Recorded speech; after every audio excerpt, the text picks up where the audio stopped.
یہ بات ہے نومبر 1991 کی۔ متنازع ترین سیاسی شخصیت جام صادق علی سندھ کے وزیر اعلیٰ تھے، جبکہ صدر غلام اسحاق خان کے داماد عرفان اللہ مروت نے مشیر داخلہ کا منصب سنبھال رکھا تھا۔ ان کی نگرانی میں چل رہا کراچی سی آئی اے کا ہیڈ کوارٹر جرائم کا گڑھ بن چکا تھا۔ پیپلز پارٹی زیر اعتاب تھی اور جیالوں کو ریاستی ظلم و جبر کا سامنا کرنا پڑ رہا تھا۔ اسی اثناء میں چند نقاب پوش افراد بینظیر بھٹو کی قریبی دوست اور ڈریس ڈیزائنر فرحانہ حیات کے گھر داخل ہوئے اور انہیں اجتماعی جنسی زیادتی کا نشانہ بنا۔ یہ مقدمہ جو وینا حیات کیس کے نام سے مشہور ہوا، اس میں عرفان اللہ مروت کی طرف انگلیاں اٹھائی گئی۔ بینظیر بھٹو کا خیال تھا کہ دراصل انہیں سبق سکھانے اور پیغام پہنچانے کے لیے ان کی قریبی دوست کو نشانہ بنایا گیا۔ یہ واقعہ کس طرح سے پیش آیا اور تب ایک تھانے میں بطور ایس ایچ او تعینات پولیس افسر راؤ انوار کا اس مقدمے میں کیا کردار رہا؟ راؤ انوار کی ایم کیو ایم کے بانی الطاف حسین سے دوستی رہی اور پھر انہوں نے ایم کیو ایم کے دو سرکردہ اور سرگرم افراد فاروق دادا اور فہیم کمانڈو کو نشانہ بنا اور انکاؤنٹر اسپیشلسٹ کے طور پر مشہور ہو گئے۔ کیا ہے انکاؤنٹر اسپیشلسٹ راؤ انوار کی حقیقی کہانی؟ میں ہوں بلال غوری اور نئے سلسلے گڈ اینڈ بیڈ کوپس میں آج ہم یہی جاننے کی کوشش کریں گے۔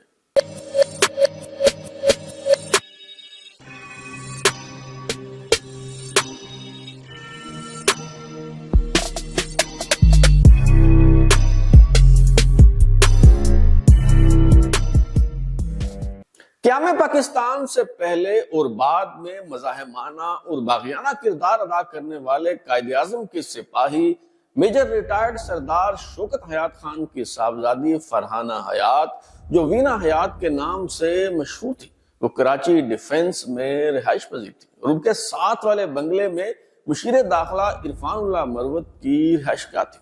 27 اور 28 نومبر 1991 کی درمیانی شب متعدد افراد ان کے گھر میں داخل ہوئے۔ 28 نومبر 1991 کو تھانہ گزری میں وینا حیات کے ملازم غلام رسول کی مدعیت میں درج ہونے والے مقدمہ نمبر 196/91 کے مطابق شام 7:30 بجے نقاب پوش مسلح افراد دیوار پھلانگ کر اندر داخل ہوئے اور اسے کچن میں لے جا کر باندھ دیا۔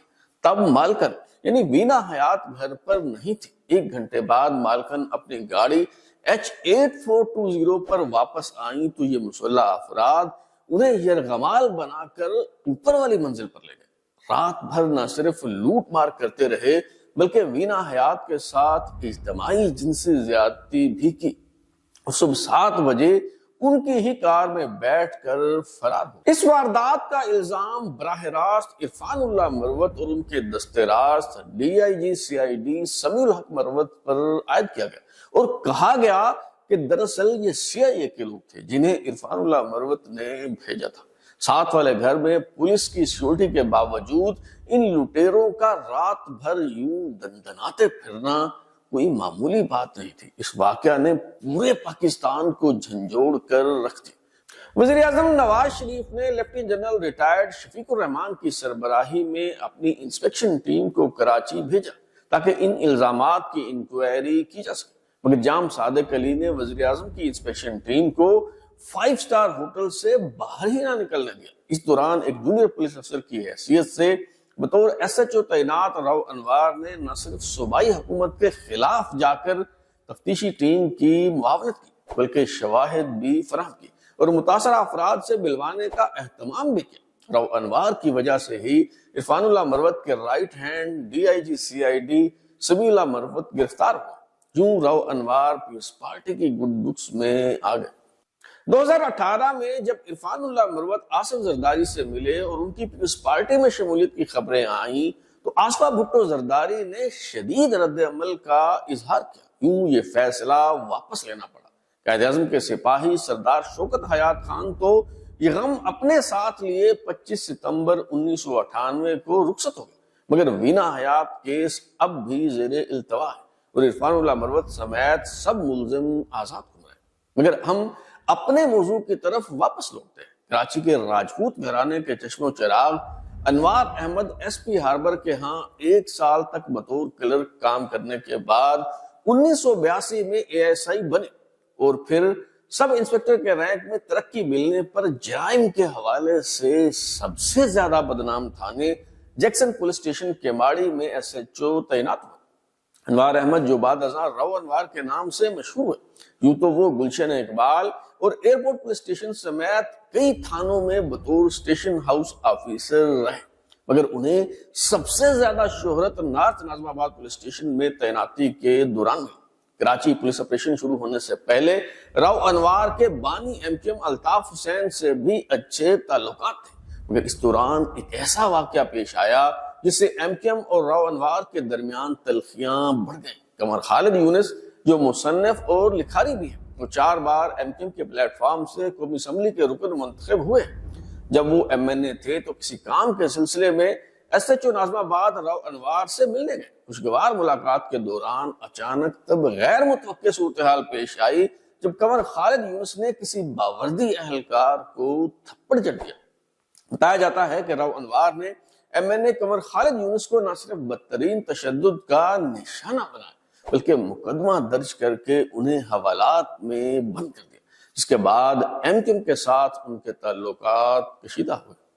جب بے نظیر بھٹو کے دور حکومت میں کراچی میں پولیس آپریشن کا آغاز ہوا تو وزیر داخلہ میجر جنرل ریٹائرڈ نصیر اللہ بابر کے منتخب کردہ SHOs کی فہرست میں چودھری اسلم، بہادر علی اور ذیشان کاظمی کے علاوہ رو انوار کا نام بھی شامل تھا۔ بتایا جاتا ہے کہ جب ریاستی سطح پر پولیس کو فری ہینڈ دینے اور چنیدہ پولیس افسروں کو لائسنس ٹو کل جاری کرنے کا فیصلہ ہوا تو اس وقت کے IG سندھ افضل علی شگری نے اس کی مخالفت کی اور یہ خدشہ ظاہر کیا کہ ان اختیارات کا غلط استعمال کیا جائے گا، مگر IG سندھ کی مخالفت کے باوجود یہ پالیسی منظور کر لی گئی۔ کراچی آپریشن کے دوران رو انوار جیسے SHOs SP اور DIG سے بھی کہیں زیادہ طاقتور اور بااختیار ہو گئے، کیونکہ انہیں وزیر داخلہ نصیر اللہ بابر سے براہ راست احکامات ملا کرتے تھے۔ رو انوار کی ہٹ لسٹ پر سب سے اوپر MKM کے فاروق پٹنی المعروف فاروق دادا کا نام تھا، جو بلدیہ ٹاؤن میں دادا گیری کے حوالے سے مشہور تھے۔ فاروق دادا کے سر کی قیمت 15 لاکھ روپے مقرر کی گئی تھی۔ 2 اگست 1995 کو رو انوار نے پولیس مقابلے میں فاروق دادا کو ساتھیوں سمیت قتل کرنے کا دعویٰ کیا۔ بتایا گیا کہ فاروق دادا نے اپنے 4 دیگر ساتھیوں کے ہمراہ ایئرپورٹ کے قریب پولیس پر حملہ کیا اور جوابی فائرنگ میں مارے گئے۔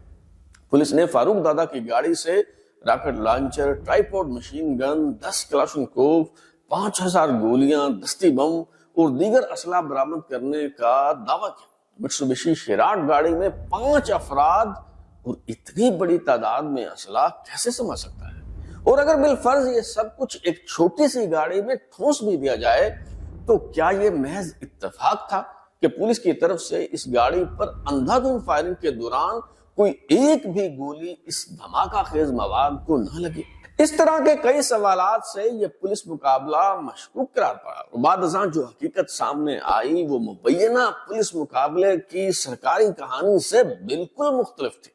دراصل پولیس کو اطلاع ملی کہ فاروق پٹنی المعروف فاروق دادا کراچی کے علاقے گارڈن میں موجود ایک کثیر المنزلہ عمارت کے اپارٹمنٹ میں اپنی فیملی کے ساتھ موجود ہے۔ رو انوار نے بھاری نفری کے ساتھ وہاں چھاپا مارا، فلیٹ کی تلاشی لی گئی، کونا کونا چھان مارا، لیکن فاروق دادا کا کوئی سراغ نہ ملا۔